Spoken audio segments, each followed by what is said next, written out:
May mga presidentiables na maraming positive stance and track record doon sa mga iba't ibang environmental issues, no.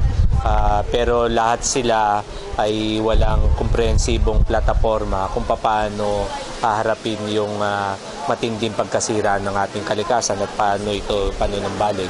Ang nakita naming pinaka-positive o may magandang track record ay si Senator Miriam Santiago dahil doon sa kanyang paninindigan hinggil doon sa coal power plant, doon sa issue ng environmental killings, doon sa issue ng EDCA at iba't iba pang mga important environmental issues.